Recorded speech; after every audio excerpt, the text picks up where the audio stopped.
Hola a todos y bienvenidos a una edición más de esta escuela sabática en la lección número 6, Entendiendo el sacrificio. Pero antes de iniciar, queremos iniciar con una palabra de oración para que el Espíritu Santo nos ayude a entender los principios que queremos explicar en este video y en estos comentarios. Oremos. Te damos gracias, buen Dios y buen Padre, que nos has acompañado durante toda esta semana.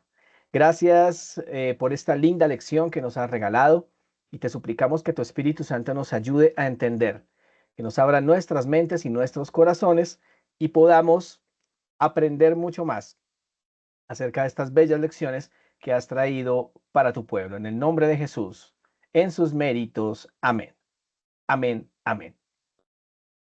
Muy bien, hermanos, así que gracias de nuevo por estar acá. Los invito para que nos estén acompañando cada semana en estas bellas lecciones de escuela sabática y también a que nos ayuden a compartir este video a través de las redes sociales, a través de sus dispositivos móviles y que esto pueda llegar a muchísimas más personas para que podamos aprender además de los materiales oficiales, también podamos aprender de diferentes comentarios y de esta manera nuestro conocimiento pueda ir en aumento como lo desea el Señor. Muy bien, lección 6, entendiendo el sacrificio.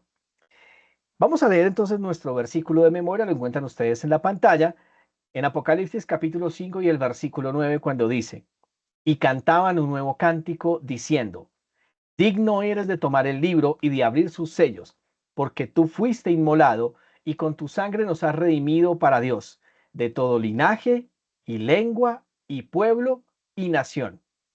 Hay algo supremamente importante y es que en esta figura, en este símbolo del Cordero, siempre nos va a señalar al Señor Jesucristo.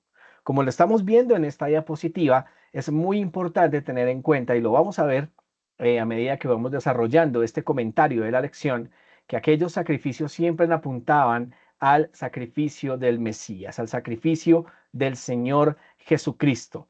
Así que es muy importante que lo tengamos en cuenta porque de las manifestaciones más grandes del amor de Dios precisamente está en aquel sacrificio que hizo para beneficiar precisamente a aquellos que quisieran arrepentirse y a aquella humanidad que por causa del pecado estaba condenada a la muerte eterna. Así que vamos a ir a nuestra primera parte de la lección, sacrificios inútiles.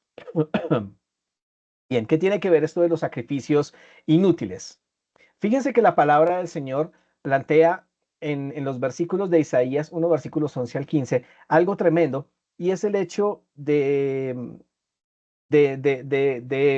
por qué dice lo que dice, ¿sí? Y vamos a ver algunas de estas, de estos segmentos de la palabra del libro de Isaías, cuando dice, ¿para qué me sirve, dice el Señor, la multitud de vuestros sacrificios? No me traigáis más vana ofrenda. Mi alma aborrece vuestras festividades. Yo esconderé mis ojos de vosotros. ¿Por qué el Señor dice esto? ¿Cuál es el contexto? ¿Qué era lo que estaba pasando? Pues bien, cuando vamos a los primeros versículos de ese mismo capítulo, vamos a ver que hay una serie, hay un listado de cosas que estaba haciendo precisamente el pueblo de Israel. Entonces tenía que ver con lo que llamaba abominación, las malas acciones, todo lo que tenía que ver y que también nombra Jeremías, que lo dice: robáis, matáis, cometéis adulterio, juráis en falso y censáis a dioses que no conocéis. ¿Mm? Por fuera entonces están con actos de corrupción, están oprimiendo al huérfano, a la viuda. ¿Mm? No están cumpliendo con varias de las leyes que el Señor ha puesto, además de sus 10 mandamientos. Es decir, y llegan a ofrecerle sacrificio y precisamente es donde Dios dice, ¿de qué me sirve? ¿Para qué me sirve la multitud de vuestros sacrificios si no hay un cambio en el corazón? Es un punto central que el Señor quiere ponernos en el día de hoy y quizás nos esté pasando en nuestra propia vida. Hacemos un montón de cosas y respetamos a nuestro cónyuge, estamos haciendo negocios de manera ilícita, cobramos más de lo debido, no hacemos el trabajo con diligencia, estamos mintiendo, buscamos la manera de que salgamos más beneficiados y otros no. De una u otra manera estamos haciendo presión, estamos precisamente apoyando, como pasaba el pueblo de Israel que apoyaban a reyes corruptos, estamos apoyando también gobernantes corruptos y poniéndolos por encima, nos quedamos callados ante el pecado, pero si vamos a la casa de Dios y decimos, es que es un punto importante que debemos empezar a enfatizar. Es un punto muy importante, el cual el Señor está diciendo, ¿de qué me sirve la multitud de vuestros sacrificios? No me traigáis vana ofrenda. ¿De qué me sirve traer ofrendas al Señor, montones de dinero y una cosa y la otra, si ando peleado entonces con mi hermano de iglesia, le vivo criticando que la señorita no trae una falda muy corta, cosas de esas, hermanos, que tenemos que empezar a enfatizar y decir, ok, Señor, hay cosas que no he cambiado en mi vida y estoy siendo hipócrita. Así que en ese orden de ideas, fíjense que tenemos dos versículos tremendos acá. ¿M? Que el primero lo encontramos en Isaías 29 y el versículo 13 y el siguiente en Marcos 6, versículo 7, que dicen lo siguiente. Primero Isaías, porque este pueblo se acerca a mí con su boca y con sus labios me honra, pero su corazón está lejos de mí. Una adoración enteramente externa, pero el corazón está en otras cosas. Denuncia al Señor a través de sus profetas. Y lo mismo dice el Señor Jesucristo, pues en vano me honran, enseñando como doctrinas mandamientos de hombres. Y no nos vamos a remitir únicamente hacia los cambios en los mandamientos de Dios, sino en aquellos que agregamos que ni siquiera están en la Biblia. Que ni siquiera están en la Biblia, pero si nos inventamos un poconón de reglas que no tienen nada que ver, ¿sí? Y tratamos de ponerlas como santas o como asuntos de salvación cuando son reglas enteramente que nos hemos inventado. Bien. Entonces, esto nos tiene que empezar a llevar a un viaje interno para decir, Señor, ¿cómo es posible? Muéstrame cómo es que te honro de labios, pero mi corazón está lejos de ti. Quizás estoy apegado a este pecado acariciado, quizás estoy pensando en cómo sacarle provecho a alguien de manera ilícita, tal vez estoy dando oídos sordos a los consejos porque simplemente quiero ir a los deseos de mi corazón que no están de acuerdo contigo. Son una gran cantidad de cosas que nos debemos empezar a plantear. Y la lección nos quiere llevar a eso. En aquel tiempo pasaba, hoy no somos exentos, hoy puede volver a pasar. Y quiero enfatizar en algo cuando Jeremías dice, maldito el hombre que confía en el hombre y pone en la carne su confianza. Es un versículo tremendo para que nos lleve precisamente a pensar, ¿estoy haciendo realmente la voluntad de Dios o estoy haciendo mi propia voluntad pensando que estoy haciendo la voluntad de Dios? Cosas para pensar, cosas para pensar.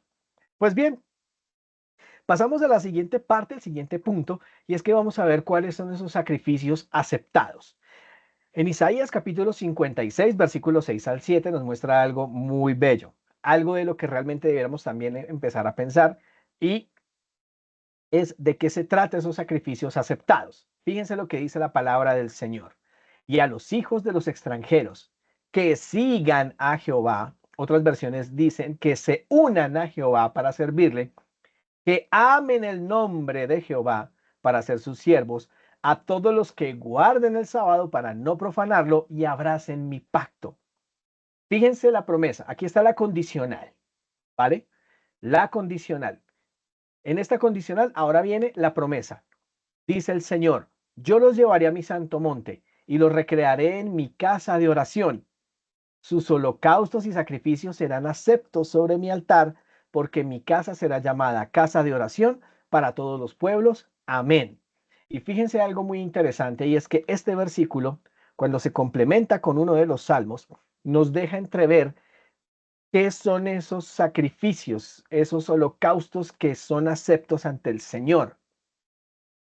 Fíjense, aquí en primera instancia, los que se unan o sigan al Señor, los que amen el nombre del Señor, los que decidan así, ¿sí? Guardar el día de reposo y los que abrazan precisamente el pacto del Señor. Los que lo abrazan, los que entienden que a través de la sangre de Cristo es que puedo ser acepto. Y esto nos lleva a sacrificios. Entonces, holocaustos y sacrificios serán aceptos, pero estará hablando de sacrificios de animales, estará hablando de ofrendas únicamente de dinero o de tiempo, de los dones. Fíjense que no. El salmista David nos complementa cuál es ese verdadero sacrificio que lo encontramos en Isaías 51 y el versículo 17 cuando dice, los sacrificios de Dios son el espíritu quebrantado. Al corazón contrito y humillado no despreciarás tú, oh Dios. Entonces, como vimos desde el principio, el pueblo estaba en una tónica de altivez, de pensando que pensando y confiando en los deseos de su corazón, estaban en completa rebelión y además en una altivez. Y entonces pensando que ellos cumplían una labor o que ya cumplían con Dios, simplemente con coger un pobre cordero y sacrificarlo, ya con eso cumplían. Pero lo que Dios estaba exigiendo, el verdadero sacrificio, implicaba en un corazón contrito, un corazón quebrantado, un corazón humillado, donde el ser humano pudiera aceptar su culpabilidad y decir, Señor, he pecado contra ti. Entiendo que este sacrificio es el Señor que vendrá a morir por mí. Me arrepiento, Señor, perdóname. De eso se trataba. No era de masacrar a diestra y siniestra una cantidad de corderos sin sentir realmente culpa por el pecado. Esas son las cosas que el Señor denuncia. Y fíjense si no estamos haciendo lo mismo hoy en día. Fijémonos si no estamos haciendo lo mismo hoy en día, que es tremendo, es algo que nos tiene que llevar a pensar. Así que en ese orden de ideas estamos mirando aquí, en esta imagen hecha con inteligencia artificial, a Caín y Abel, cada uno presentando su ofrenda. Abel entendía, y según lo que nos dice patriarcas y profetas, Abel entendía que sacrificar precisamente un cordero simbolizaba al Mesías que habría de venir a morir por los pecados del mundo, el cordero de Dios que quitaría el pecado del mundo. Mientras que Caín presentó lo mejor de la tierra, no era solo una cuestión de actitud, era lo que Dios pedía. Y aunque Caín trajo lo mejor de la tierra, su corazón estaba lejos del Señor por el hecho de que no quería arrepentirse de aquellas cosas y por eso no trajo corderos. Él pensó que con su forma de hacer las cosas estaba bien, pero no se alineó con las formas que el Señor estaba pidiendo, que el Señor estaba requiriendo, y por eso su ofrenda no fue aceptada, mientras que la de Abel, su hermano, sí. Un corazón quebrantado, un corazón que reconoce su pecado, un corazón que reconoce que está haciendo mal las cosas y que necesita un Salvador que se simboliza a través de este cordero. Bien, con esto pasamos entonces a la parte de la sección del lunes, sangre de toros y machos cabríos. Hebreos capítulo 10 y el versículo 10 nos dice de la siguiente manera: en esa voluntad somos santificados, mediante la ofrenda del cuerpo de Jesucristo, hecha una vez para siempre. Una sola vez para siempre. Así que las personas pensaban en el antiguo Israel, la gran mayoría, porque habían otros que sí entendieron de qué se trataba, pensaban que la sangre de toros y de machos cabríos, eso era lo que quitaba el pecado. No lo entendieron en la profundidad, en lo que significaba o el significado espiritual de lo que era esto, de lo que significaba estos animales, estos sacrificios, que era apuntando siempre a Jesús, apuntando al Mesías que vendría de venir. Por eso la lección se llama Entendiendo el Sacrificio.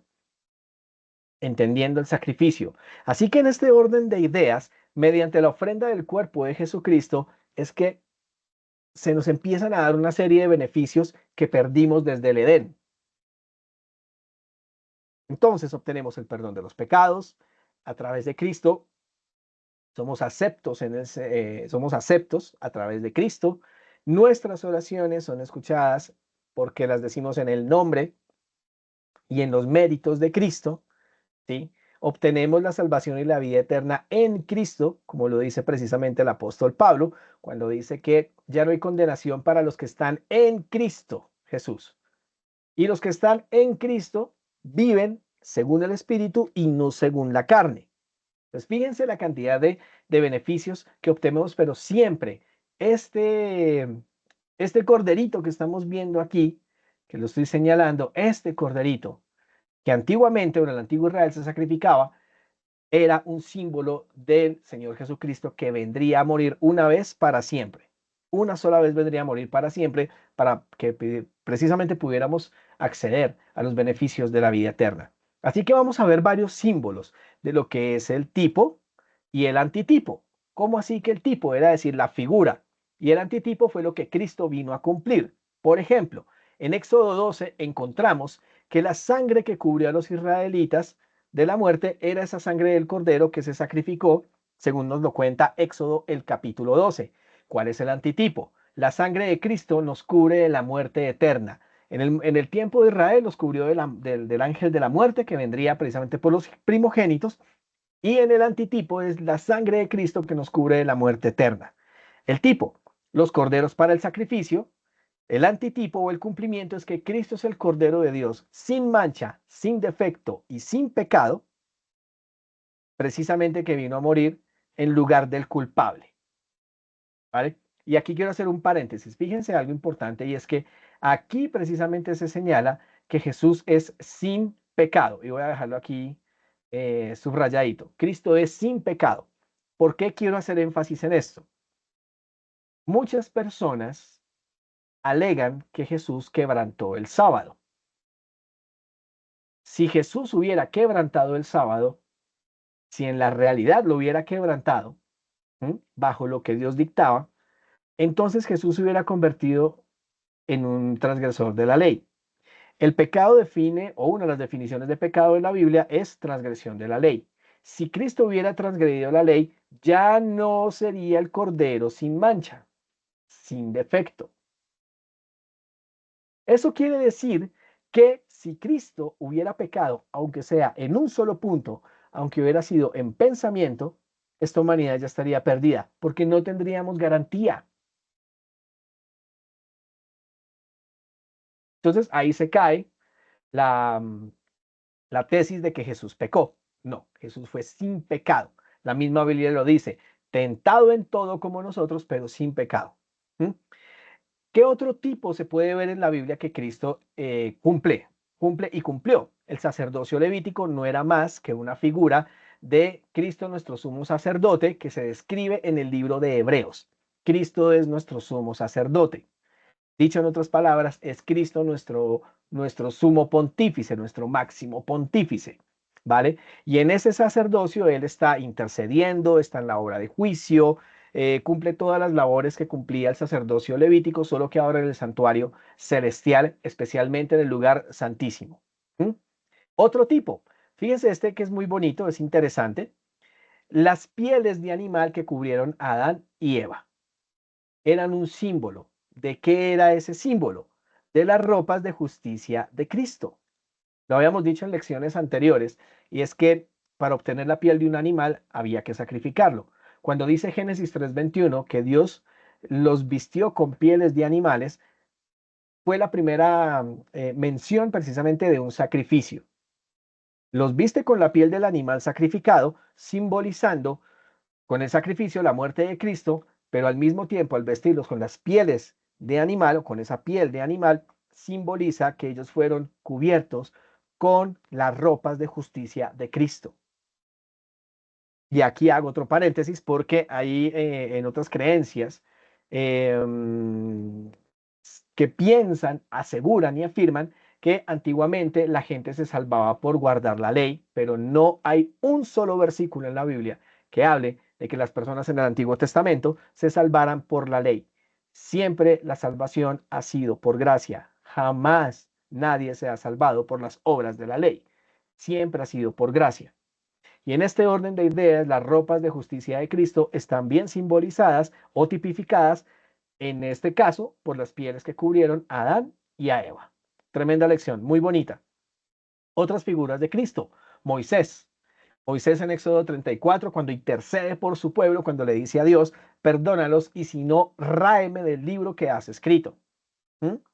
Cuando precisamente intercede por su pueblo en varias ocasiones, se hace el líder de su pueblo. Así también es un tipo de Cristo. Josué. Josué precisamente fue el personaje elegido, que fue un tipo, ¿sí? Una figura que llevó al pueblo a la tierra prometida. Así mismo Cristo es quien nos lleva a la tierra prometida, esa nueva Jerusalén, a ese cielo nuevo y a esa tierra nueva. David, la figura del rey David, la figura del rey justo, la figura del rey que llevó a la prosperidad a Israel. Así vemos a nosotros al Señor Jesucristo, un nuevo David, ¿vale? Su reinado mesiánico que está anunciado en las Escrituras, lo vemos como un David. Jonás, que pasó 3 días y 3 noches en el vientre de un pez. Jesús pasó 3 días y 3 noches en el corazón de la tierra. Isaac, Isaac cuando dice la Escritura, que es el hijo de la promesa, concebido de una manera, se puede decir, atípica por el Espíritu Santo. Así pasó con Jesús. Es el hijo de la promesa, es aquella simiente prometida desde Abraham, ¿sí? Aquella simiente prometida desde Génesis 3:15. Jesús es el hijo de la promesa. ¿Mm? Melquisedec, sacerdote y rey de Salem o de Shalom, que significa paz, el rey sacerdote de paz. Cristo es nuestro rey, es el sumo sacerdote, como repito, el libro de Hebreos, el libro de Hebreos lo deja claro, ¿vale? José, José, por ejemplo, fíjense lo interesante de José. Fue enviado a sus hermanos, era el hijo amado, ¿sí? O el hijo más amado de su padre.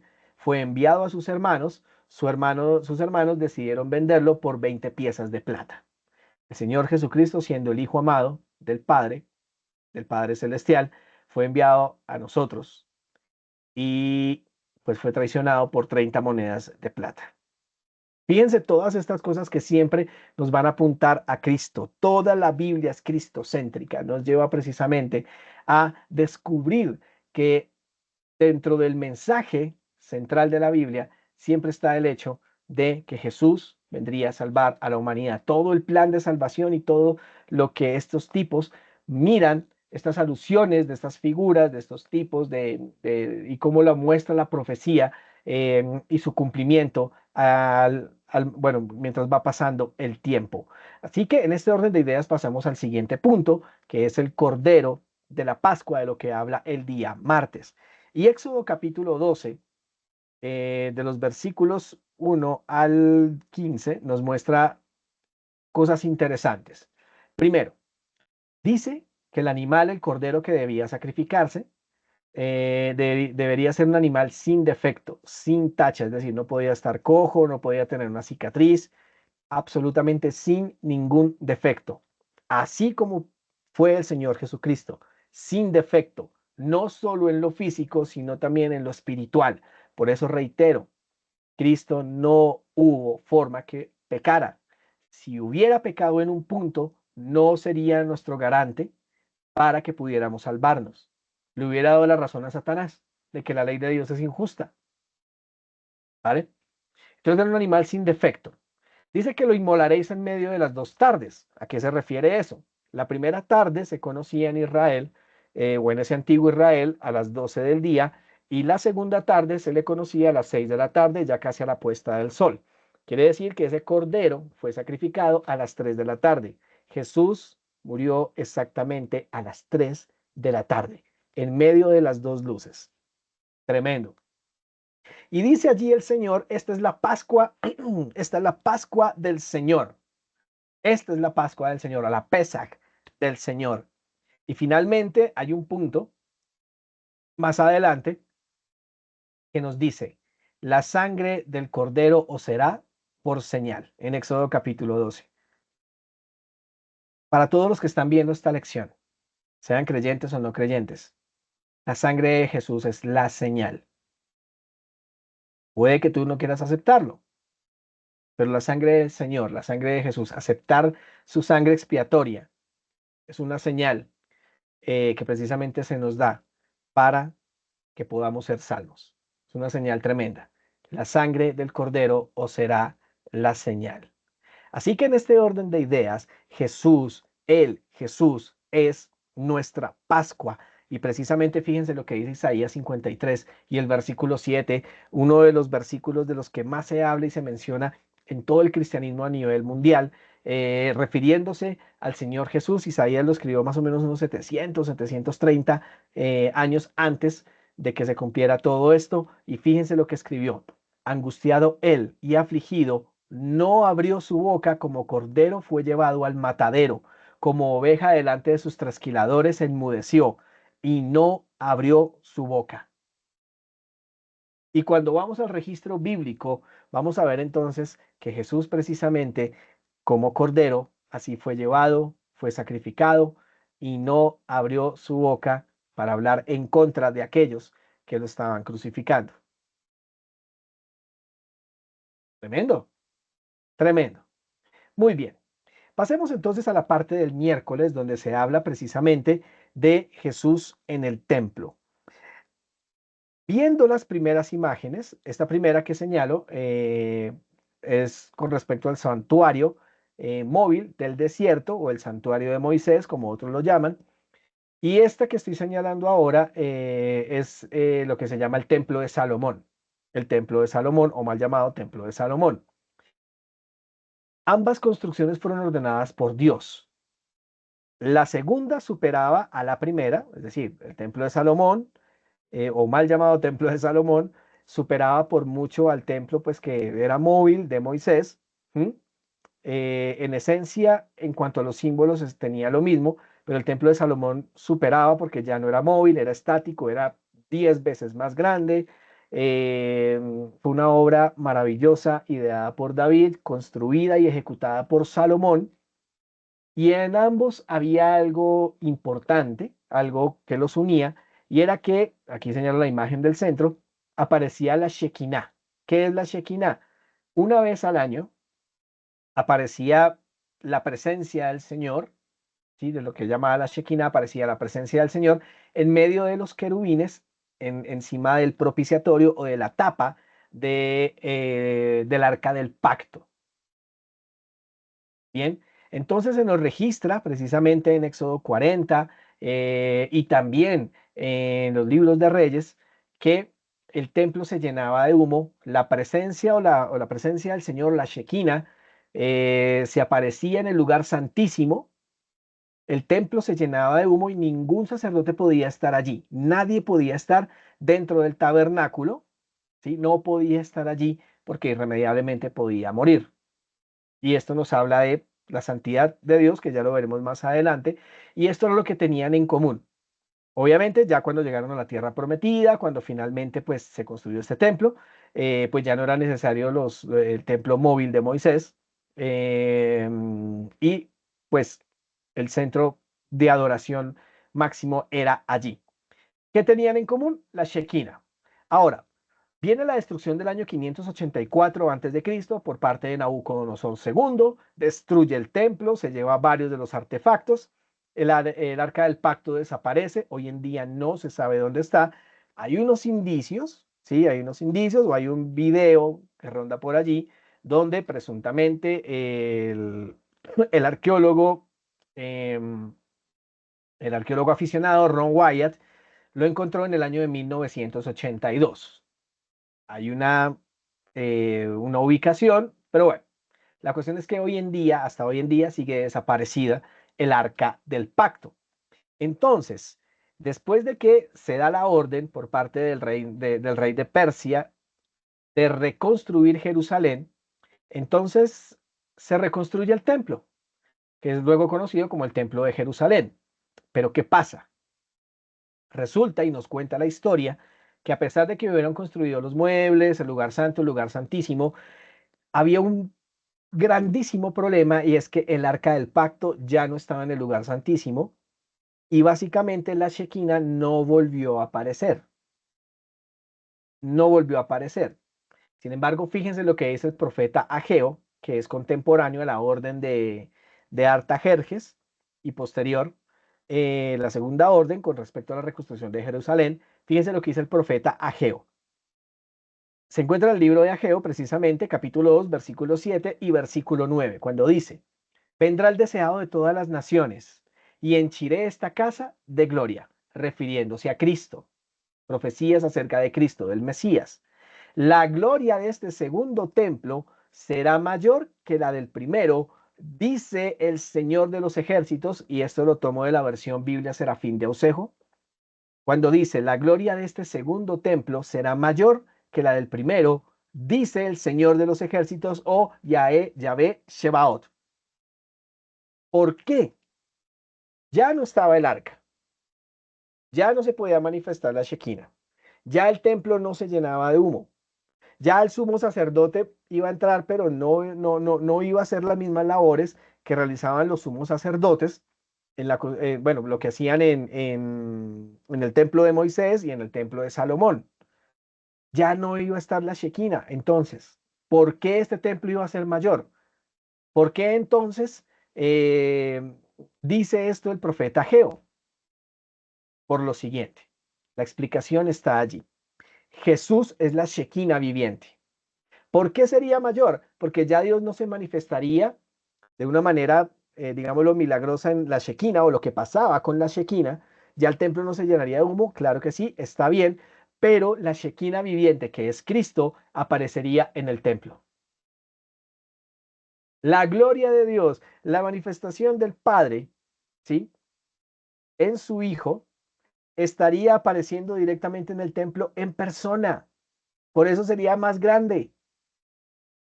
Por eso la gloria de esta nueva casa, de este templo de Jerusalén, sería mayor. ¿Por qué? Porque estaría recibiendo al Verbo encarnado.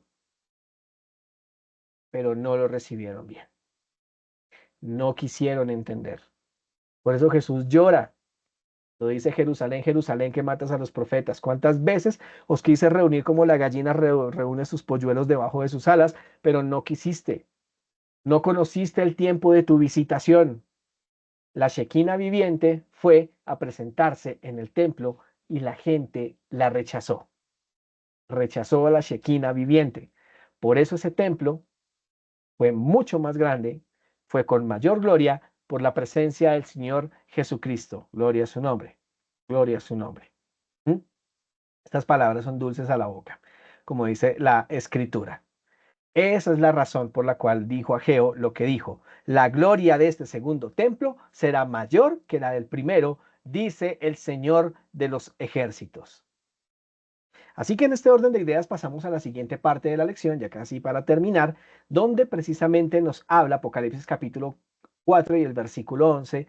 Tú creaste todas las cosas. Y el versículo exacto dice: digno eres, Señor y Dios nuestro, de recibir la gloria, el honor y el poder, porque tú creaste todas las cosas y por tu voluntad eran y fueron creadas. Precisamente dice Apocalipsis 4 y el versículo 11. Y hay algo aquí muy importante, y es que precisamente en ese capítulo 4 se hace allí una adoración y una apología a Dios el Padre como creador.